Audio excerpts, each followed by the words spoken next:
All right, welcome back. Huge legal stories breaking this week. I mean, we've got the Hillary Clinton, Durham story, Bob Saget, Sarah Palin, so much more. And who better to break them all down than our next guest, the author of The Case for Vaccine Mandates, Harvard Law School Professor Emeritus, and Newsmax analyst Alan Dershowitz. Professor, I've been so excited for this segment. In fact, I think I would like you to stay for the entire show, but unfortunately, I don't think we can pay you enough. So let me just break right into it. Clinton campaign attorney Michael Sussman was charged in this special counsel John Durham filing for making false statements to the FBI. Now, Sussman has pled not guilty, and his attorneys subsequently motioned to dismiss the case because of that. The left, if you hear them, and that includes the media, seems to say, well, this Durham filing is no big deal, and here's why. Everyone on the right, whole Trump team, and everyone else saying, hey, this is proof that Hillary Clinton was spying on Trump.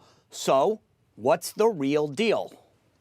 Well, as usual, it's split down the middle, and it is a big deal. It constitutes probable cause for believing that people in the Clinton campaign were certainly involved in dirty politics. Whether they cross the line to criminality, let's not rush to judgment. The report hasn't yet been released. What we see are some preliminary memorandum. The indictments are process crime indictments. That is, not substantive indictments, not that you did something in the campaign, but that you lied about it, you covered it up. As people say all the time, it's always in the cover-up. So stay tuned. I think we're going to have a very strong and very solid report from the Durham people, and I think they're going to really come down hard on those who lied and misled the FISA court based on the dossier. And we're going to find very, very dirty politics on the part of some people in the Clinton campaign. It disappoints me. I voted for Hillary Clinton. I'm a friend of Hillary Clinton. I haven't seen anything that points directly to Hillary Clinton. But notwithstanding my vote, this investigation has to continue. And I'm looking forward to seeing a full and definitive report. Well, Professor, I won't hold it against you that you voted for Hillary Clinton, but let me tell you, corrupt and dirty politics really goes hand in hand with Hillary Clinton. But I want to get your take on this. Bob Saget's family is suing to block the Orange County Sheriff's Office and medical examiner from releasing his autopsy records. A Florida circuit judge has temporarily blocked them, but the family says they would suffer if they were to come out. Explain why the family would do this, and are they getting any special treatment that others may not get?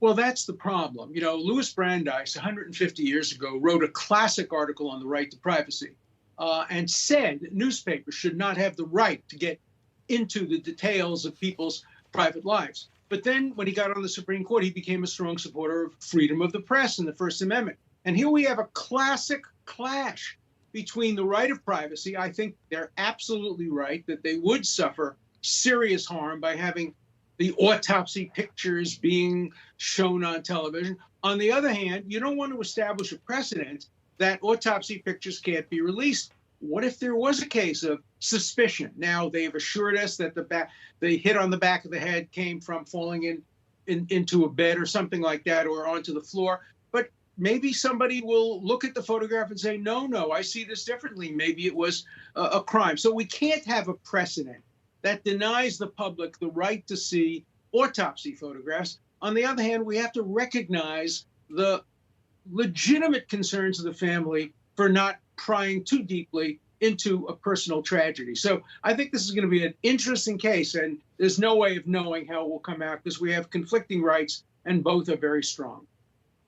Yeah, I'm actually really intrigued by this. I'm not a medical expert, so I don't understand why that would matter, right? So if you showed a skull fracture, what that would mean. So I don't understand what those pictures might show and why that would be a concern. But I feel for the family, and I feel for Bob Saget. I wouldn't want my loved ones' autopsy pictures thrown all out there. So I feel for them. But I also, to Mercy's question, I get it. Like, why did they get special? I spared a woman life imprisonment some years ago because I got access to autopsy photographs and was able to prove by enlarging a photograph of a person's mark on his chest that it wasn't a compression and it wasn't murder, but it was mole that he had had all of his life. And as a result of autopsy photographs, I was able to Right, but save in this case, there's not even prison. any question of criminality here. So I'm not. You don't know that. Right. This isn't. Question. Well, We I get it. think I would never want anything to happen here. But anyway, I'm curious about it, and that's why I think it's intriguing. I want to move on to the Sarah Palin case because I think the whole thing's weird, and we could literally have an entire show on this. But here's what I thought was fascinating. The judge in the case wrote this. The jurors reported, this is his quote, the jurors reported that although they had been given assiduously adhering to the court's instruction to avoid media coverage of the trial, they had involuntarily received push notification on their smartphones that contained the bottom line of the ruling. So bottom line, what the judge is saying is, hey, I told them that they couldn't watch the media, that they were supposed to be sequestered, if I'm reading this right, but they looked at their smartphones and they got one of those push notifications that said that the judge had already delivered a ruling that he had thrown out Sarah Palin's case. So they're basically told, hey, keep deliberating, but I already made a decision, and they knew that as they were deliberating. So my question to you is, what impact will that have on Sarah Palin's possible appeal? Well, I think it has a strong impact. I think the Court of Appeals will have to consider this case as if the judge walked into the deliberating room and said, ladies and gentlemen of the jury, continue to deliberate, but let me tell you, I've already decided to throw out the case. Because that's what happened. The judge should have known in this day and age that if you let people go home with their cell phones, they're gonna get pop-ups. And the pop-up is gonna say, judge throws out Palin case. And so the judge, I like this judge, Judge Rakoff. He's a very good judge. But in this case, then that begs the question: why did he do? Then explain to me on a legal basis why did he do what he did in the first place? That's what I'm saying. Like, this gets so weird. Why did he rule in the first place, and then let him deliberate? Well, it was a mistake on his part. He should have either thrown the case out before the jury deliberated, saying there wasn't enough for the jury, or he should have waited for the jury verdict and then say, I'm throwing this out because no matter what the jury said, I'm going to throw it out. But he wanted to be able to write his opinion on why there wasn't enough. And he knew that if the jury came back the way it did, he'd have no opportunity to write the opinion. So, and if he said it before the jury deliberated, then they would have a much stronger appeal. So he was trying to have it both ways, and I think it backfired. I think it increases the chances from 0 to maybe 20% that the Palin case might be reversed and might be sent back for a new trial with a different judge and a different jury with instructions to the judge, do not tell the jury what you're going to do. Now, it may be that the court supports and believes in and agrees with Judge Rakoff that there wasn't enough evidence to go to the jury on malice. If that's the case, then the Court of Appeals will simply affirm. But if they disagree with it, they're not going to take seriously the jury verdict. The jury verdict is tainted and shouldn't be counted at all.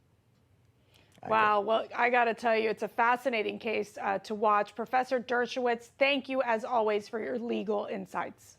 My pleasure. Thank you.